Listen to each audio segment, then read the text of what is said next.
Man, I swear the universe has a twisted sense of humor. So, you're just going to let her parade around like she's the patron saint of broken women? That's what Zara hit me with last week. We were sitting in her tiny kitchen, the scent of ginger tea wafting up as she prepped her meal prep containers, her locks piled high in a mess bun, looking me dead in the eye like she was ready to drag me across the linoleum floor if I said yes. Zara's a nurse practitioner, black, sharp as hell, with zero patience for nonsense or fake people. She's been my best friend since college and the only person who doesn't sugarcoat a thing. And she was right. I've been letting Talia rewrite the story while I sit back like some background character in my own life. I'm Brady, 28, male digital marketing consultant. Grew up in Denver with the kind of old money people don't flash. You know the type, generational wealth that funds silent partnerships, not Lamborghinis. I'm a planner. I like order. I don't like drama. But when someone takes my name, twists it up, and turns it into a cautionary tale, for clout, we've got a problem. Enter Talia, 27, female. When I first met her, we were teenagers in a suffocating private high school. I'd been there since kindergarten, practically part of the antique furniture. She was the new girl, a scholarship kid. Didn't know the unspoken codes, but picked them up fast, faster than anyone I'd seen. Her charm wasn't just a trait, it was her currency. She clung to the right people, and somehow I was always in that circle. Suddenly, she was getting project extensions because I vouched for her, getting invites to events she had no business knowing about, all because she showed up on my arm. At the time, I just thought she was ambitious, scrappy, maybe even inspiring. I didn't see the game for what it really was. Life happened. We drifted. She stopped calling, stopped texting, no fight, no closure, just silence. I kept wondering, hoping maybe I did something wrong. Maybe she needed space. I even gave her that. Weeks passed, then months, nothing. Fast forward a few years. A mutual friend ropes me into a weekend volunteer project for a community garden. I'm there sweating, focused, hammer in hand, and then there she is. Talia. She runs up like a rom-com cliche, eyes all watery, arms thrown around my neck, whispering how much she missed me. I just stood there like a fool, heart short-circuiting, while my brain checked out. The ghosting, the pain, the confusion, all forgotten in the face of her very dramatic, very public, "I've always loved you" performance. And yeah, I took her back. Things moved fast. Dinners, long talks, and spontaneous getaways. She seemed into it. She'd leave me notes, play that perfect partner role. But somewhere in the back of my head, I was stuck on how easy it had been for her to vanish before. And it wasn't long before that pattern started again. Slowly at first, canceled plans, delayed replies, excuses. When I'd bring it up, she'd hit me with the "you're being needy" Brady line. Or worse, "I don't belong in your world. You make me feel small," which felt like a slap. I'd always gone out of my way to include her, to uplift her. I thought we were partners. Then one day, I ran into Colin, a childhood friend of hers, now an architect. We grabbed coffee as I told him about patching things back up with Talia. He gave me that slow, hesitant look people give before they set off a grenade. "Brady," he said, real quiet, "just watch out. Talia can be focused, it's like tunnel vision. If she wants something, she'll get it no matter who's in the way." At the time, I brushed it off, thought he was being dramatic. Talia had grown, changed, right? Yeah, I know. Because around that time, guess who popped into our lives? Garrett, 29, $1 million flashy trust fund kid now running his dad's luxury car dealership. The kind of guy who only knows three settings: loud, louder, and "is that cologne or gasoline?" And from there, things started spiraling between Talia and me.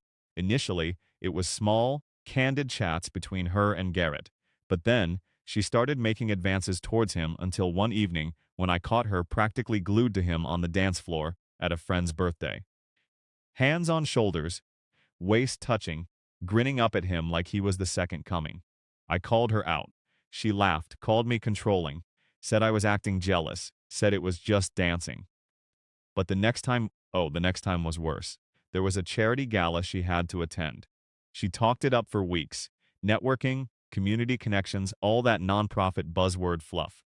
I found her tucked into a corner with some silver-haired donor who looked like he buys political influence with pocket change. Her hand was on his arm, her laugh soft and flirty. I felt physically sick. When I confronted her, she blew up. He's a donor. I was talking strategy. You're suffocating me. She pulled that same victim card and played it with tears in her eyes. And stupid me, I tried again. I gave her the benefit of the doubt. But the universe had receipts. I came home early one day, migraine wrecking my skull. The apartment was quiet.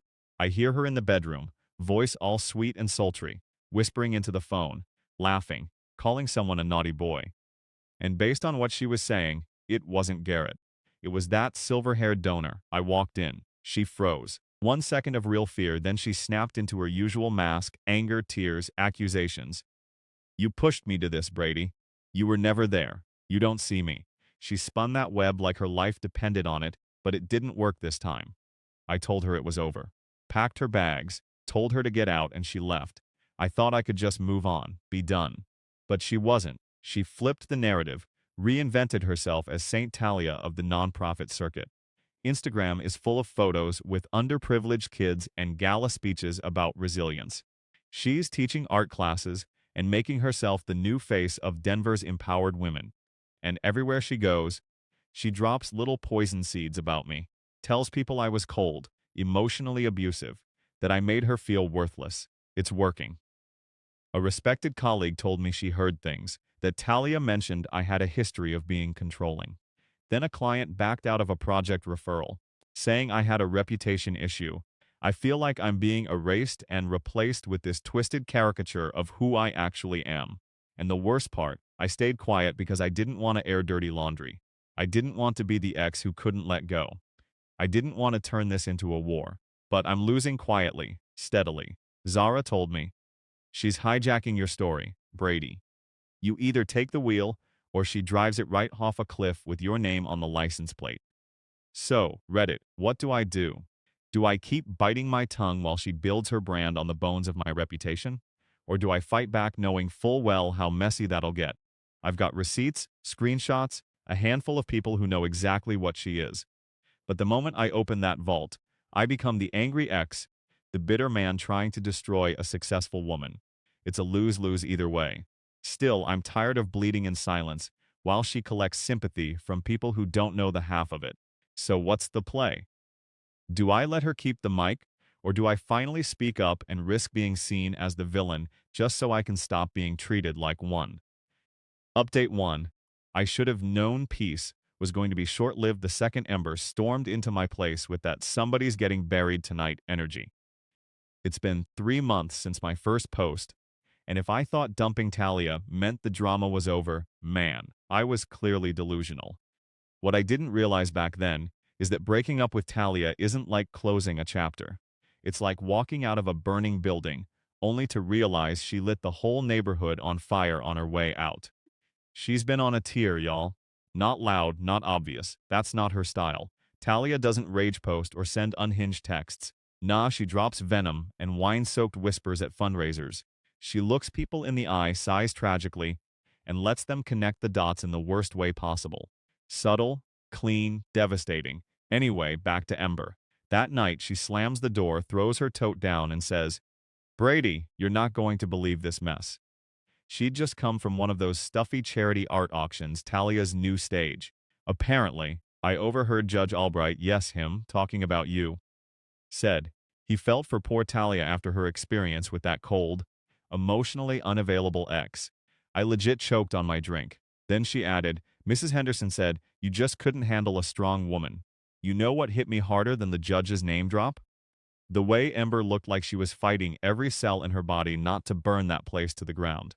She's my baby sister, 25, investigative writer, sharp as hell, and allergic to fake people. And this fake narrative Talia was crafting, she saw through it immediately. But I guess I was still holding out hope that if I just stayed quiet, the storm would pass. Take the high road, they said. Let your actions speak for themselves. What they didn't tell me is that the high road has no cell reception, no defense, and no witnesses. Because while I was up there minding my business, Talia was down in the trenches, feeding stories to anyone who would listen, and plenty who didn't want to, but ate it up anyway because drama. She's spinning this whole story of survival. I'm the villain who held her back, who crushed her spirit, who couldn't love a woman who dared to dream big, and who's standing beside her beaming like he won a prize at the county fair. Garrett, Mr. It Was Just Dancing, now apparently considering himself co-founder of her glow-up. Yep, Garrett is Talia's new boyfriend. They're Denver's golden couple, arm in arm at every gala, their outfits matching and fake as hell. Meanwhile, I've started noticing the slow fade. Invites are drying up, contacts ghosting. People I used to work with suddenly became too busy or double booked. It's not a full-blown blacklist. No, that'd be too obvious. This is death by 1,000 fake smiles. Colin saw it too. We ran into each other again at a coffee shop, and before we could even finish a hello, in walks Talia and Garrett, smug expressions and all. Colin stared at them like they were a car crash he couldn't look away from. He muttered, "There it is," like he'd been expecting it. Then he looked me dead in the eye and said, "She does this, Brady. Finds someone useful, burns them out, then walks away with a halo while they're still smoldering." I should have felt vindicated. I just felt sick. But the moment everything snapped, the moment I knew I couldn't keep biting my tongue, it was just a few days ago. I'd been in talks for a career-changing opportunity through a mentorship program my dad helped start. Legacy stuff, something that actually mattered. Everything was going smoothly until I got a call. It was from one of the program's board members. His voice was full of corporate regret. He said, "Brady, your credentials are excellent, no doubt, but we've received some concerns from reliable sources, unfortunately, that you might be emotionally volatile." Emotionally volatile. I nearly laughed. Me? The guy who kept his mouth shut while Talia torched my name like it was her side hustle. The guy who let her walk away with every last piece of dignity I had because I thought somehow it would help her heal. That was the last straw. She's not just revising our past, she's actively trying to erase my future. So, I've made up my mind. I need to fight back. I just don't know how yet. Do I call every single person in those circles and explain myself like I'm on a PR tour? Do I put together some massive post and drop it like a grenade in our shared social network? Or, and this is the part that even Zara rolled her eyes at, do I go to Garrett directly? I know. But maybe if he sees the real her, what she did, how she weaponizes people, maybe he'll wake up. Maybe he'll stop being her attack dog. Or maybe I'm still just too naive. Reddit, I'm drowning here. This isn't some bitter ex-tale. This is a targeted, slow-burning takedown. And I'm not sure how much longer I can play it cool before I lose everything I've worked for. What's my move? What do I do when the truth has been spun into something I don't even recognize anymore? Update 2. Have you ever done something thinking it's the mature, grown adult move, only to realize you basically volunteered to walk face first into a buzzsaw? Yeah, that was me this past weekend. 3 months of biting my tongue. 3 months of watching Talia play Mother Teresa while torching my name with calculated little whispers behind my back. And I thought maybe, just maybe, I could still do this clean. That I could talk to Garrett man to man and get ahead of her lies before they became gospel. God, I was an idiot. So here's how it went down. One of our mutual friends had this bachelor weekend thing. Guys, trip at a cabin up in the Rockies. Bonfire, booze. No Talia in sight. Garrett was on the invite list. I thought finally, neutral ground. Just us. No performances. I waited until Saturday night, once most of the guys were low energy and half drunk sitting around the fire. I pulled Garrett aside. "Can we talk for a second?" I asked, trying not to sound like I was about to start a duel. He followed me to the porch, kind of stiff, but he came. I laid it out straight, calm, no yelling, no accusations, just the truth. Told him the whole, Brady couldn't handle the strong woman narrative she was selling was a lie.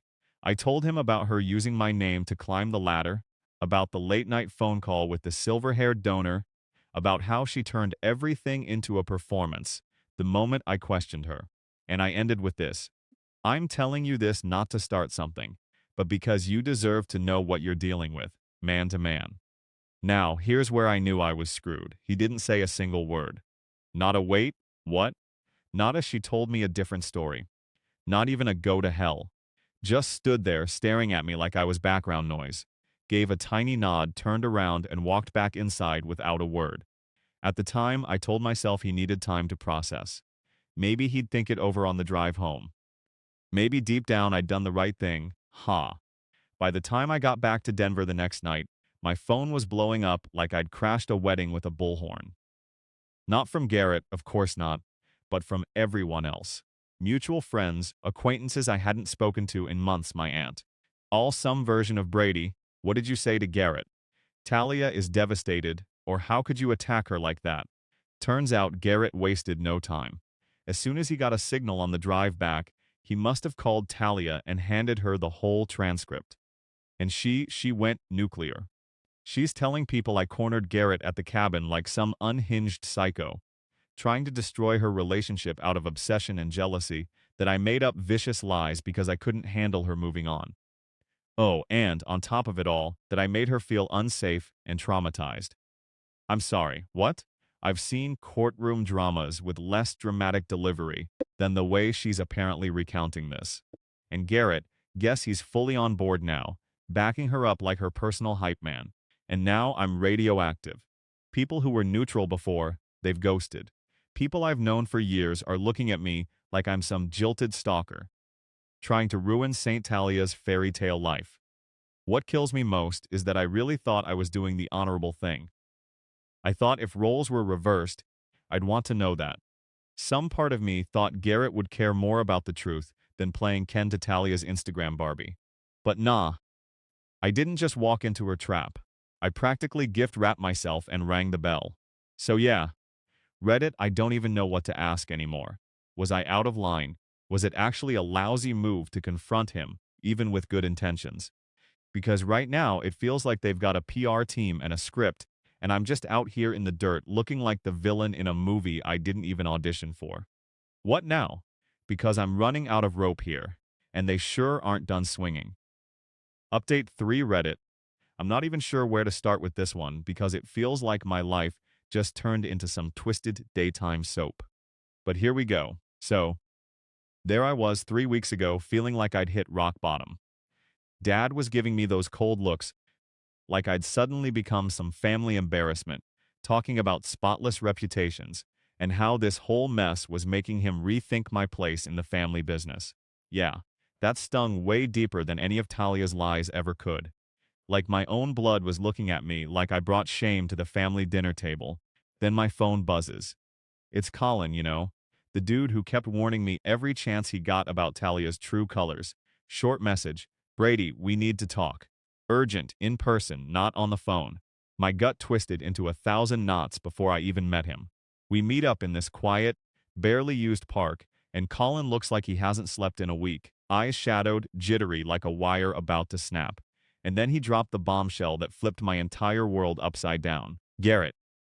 Yep, Garrett, the guy I thought might actually have been on my side, had known about Talia's cheating from day one.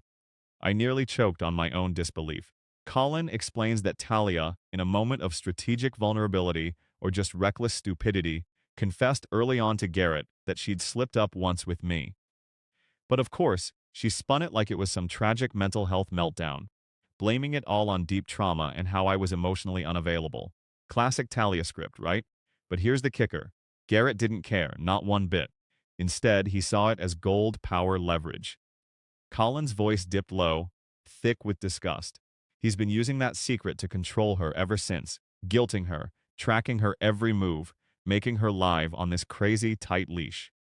Apparently, Talia even told Colin that Garrett straight up said, "You owe me. Talia, after what you did, don't even think about messing up with me." My brain was short-circuiting. So Talia wasn't just a liar playing everyone. She was trapped in her own prison, manipulated by a guy who was even more toxic than her. It didn't make me feel sorry for her, not one bit. But it did add this sick, twisted layer to the nightmare I was living. My hatred for Talia was white hot, but now mixed with a repulsed kind of pity. And Garrett, man, I'd found a whole new level of contempt I didn't know existed. This was no longer just me against Talia's web of lies. It was a full-on coordinated assault by two toxic manipulators. So, what did I do? Called in reinforcements while returning home, of course. My sister Ember, investigative writer, bulldog for truth, and my best friend Zara, a nurse practitioner who's got zero patience for nonsense and a killer instinct for cutting through it. Both joined the war council at my place that night, Fueled by coffee and righteous rage, we cooked up a plan for 2 days. Zara was like, Brady, defense isn't cutting it. Time to go strategic offense. Ember grinned, eyes gleaming with mischief. No more Mr. Nice Guy. No messy public scenes. Just cold, hard consequences. Our first target was the nonprofit fairy tale Talia's been spinning. She landed that job partly because of a glowing character reference from a respected board member, someone I'd introduced her to back when I still thought she was legit.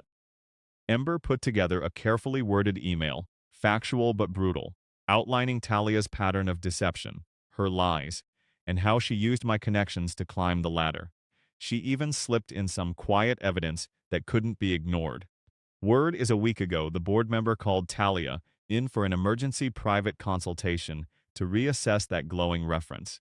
Then Zara zeroed in on a professional certification that Talia flexes on her resume, a key credential for grants and leadership gigs.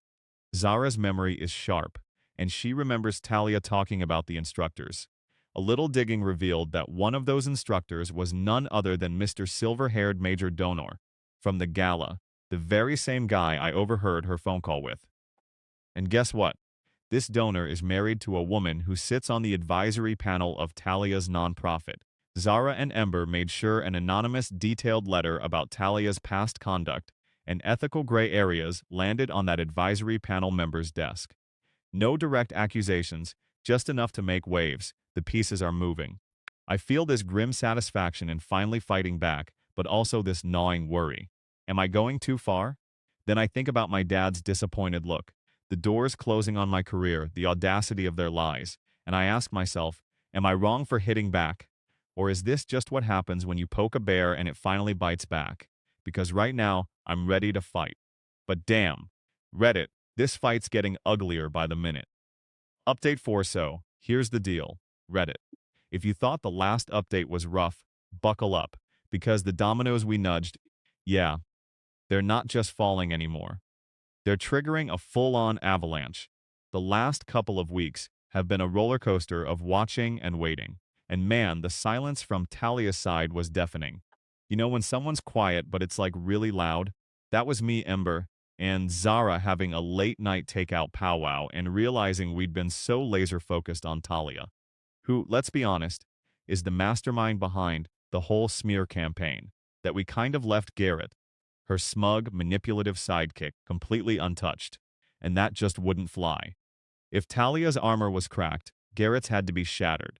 Turns out Garrett's family dealership, the one with all the flash and show around Denver, has this not-so-secret shady underbelly.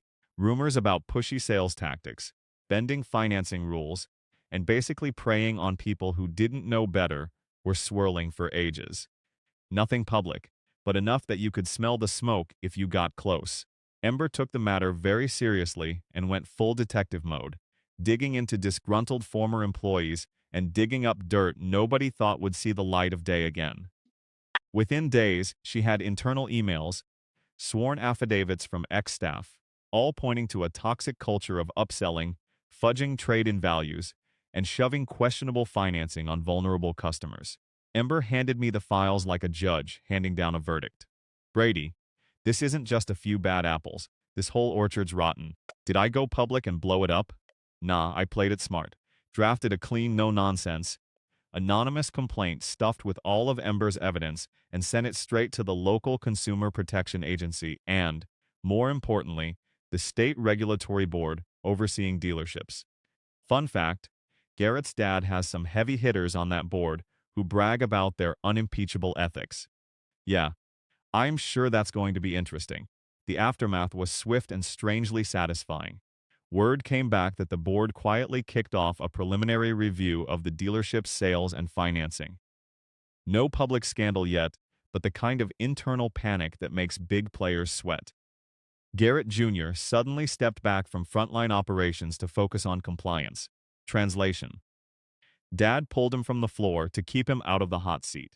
The cocky swagger took a serious hit. Meanwhile, our pressure on Talia kept doing its thing. Her prize spot at the literacy nonprofit on hold indefinitely thanks to unforeseen budget issues. That fancy education summit where she was supposed to headline, her invite vanished. No explanation beyond a sudden program change. Burn, and it's not just business. Garrett's dealership started losing traction with the old-school Denver crowd, the wealthy types who care way more about hush-hush and reputation than flashy rides. The ethics board buddies of his dad began loudly preaching about transparency and business integrity. Ouch, socially, the tide started turning too. Some of those mutual friends who bought Talia's sob story early on started pulling Ember or me aside at smaller get-togethers. Their faces said it all, confusion mixed with slow burn horror. "Hey, Brady," one whispered, "is it true?" She wasn't exactly honest about, everything. The cracks were showing, the guy who never bought a word of Talia's victim act, straight up cut her off. She tried the whole "I'm sorry" guilt trip, and he just stared her down. "Talia, I'm done. You made your bed. Don't expect me to lie in it." To help speed up the truth train, Zara, ever the master strategist, hosted a small, discreet dinner party a few nights ago. Just a select few from our wider social circle, people known for keeping secrets but also having influence. Not a hint of Talia or Garrett on the invite list. Over a fine bottle of wine, Zara calmly laid it all out.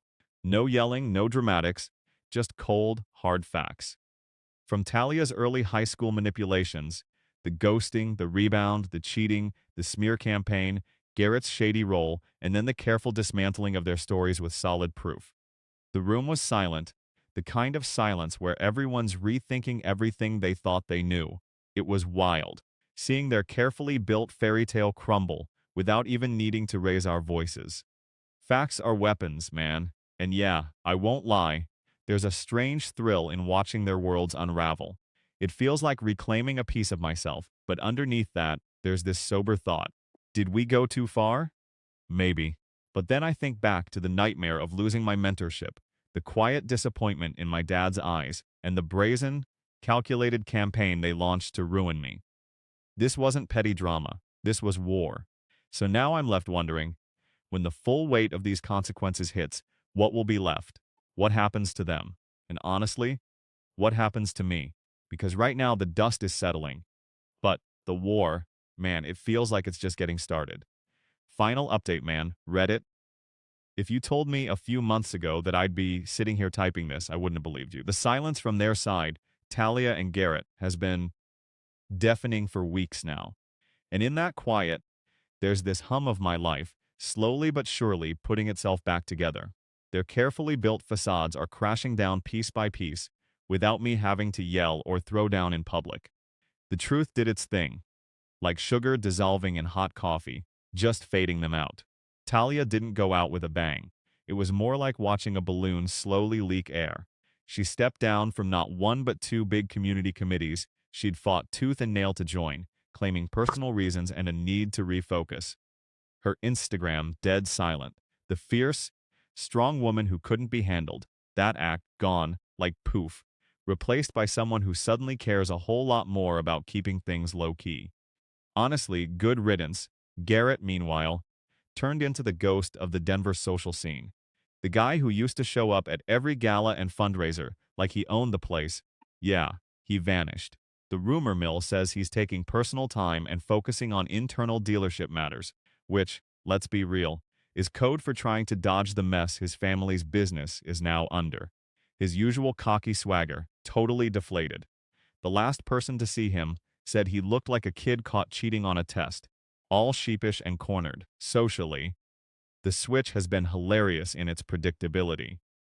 The same people who used to cross the street just to avoid me, the emotionally unstable ex as they called me, are suddenly popping up with fake smiles. My DM started filling up with awkward little, "Hey Brady, it's been a while. Want to grab coffee?" Or "So sorry about all that drama. Always knew you were a good dude." The apologies are wrapped in vague excuses, but the message is clear. They backed the wrong loudmouth, manipulative pair. I'm polite and civil, sure, but trust, nah. That bridge is burned and I'm not rebuilding it. On the work front, things have flipped in a way I barely dared hope for. Last month I landed a huge client, one that's going to be a major win for my portfolio for years. And then came the cherry on top. The moment that had me literally laughing out loud. An invite to speak on a panel at the Denver Business Leadership Conference. Yep, the same conference that ditched me months ago because of Talia and Garrett's poison whispers. Felt kind of biblical, if I'm being honest. But the real win came from my dad. He's a man of few words, serious integrity. A couple of weeks back, he called me into his study, poured us each a generous pour of his best single malt, and just looked at me for a long minute. Then he said, "Brady, I've seen a lot of good people and reputations get wrecked by lies, usually because they stayed quiet, hoping it'd blow over. You didn't do that, you waited. You gathered your facts, and then you handled it with teeth, sure, but with smarts and strategy. I'm proud of how you handled the storm. That felt like winning an Oscar. The whole reevaluation of my future in the family business, yeah, that's off the table now." In the end, Talia lost that fake halo she wrapped around herself and the social clout it brought. Garrett lost his untouchable act and dragged his family's business into some seriously uncomfortable spotlight. They tried building their kingdoms on my silence and their lies. But you can't build on a rotten foundation without it all falling apart. I didn't have to scream or throw a public tantrum. I kept my cool. I documented everything, planned my moves, and leaned hard on my amazing sister and best friend to help me play chess, while Talia and Garrett flung mud like kids in a sandbox. I didn't just claw my life and reputation back. I made damn sure they can't ever use my name, or anyone else's, as a stepping stone for their toxic ambitions again. This wasn't about a fiery revenge inferno. It was a quiet, controlled burn that cleared out the deadwood and made way for fresh growth. So yeah, Reddit. Looking back at how we dismantled their house of cards piece by piece, am I wrong for finally playing their game but doing it smarter, harder, and cleaner? Or was this just a long overdue karmic payback for two people who thought they could get away with anything? Either way, I'm breathing easier these days, and for the first time in forever, my calendar is full of things I actually want to do.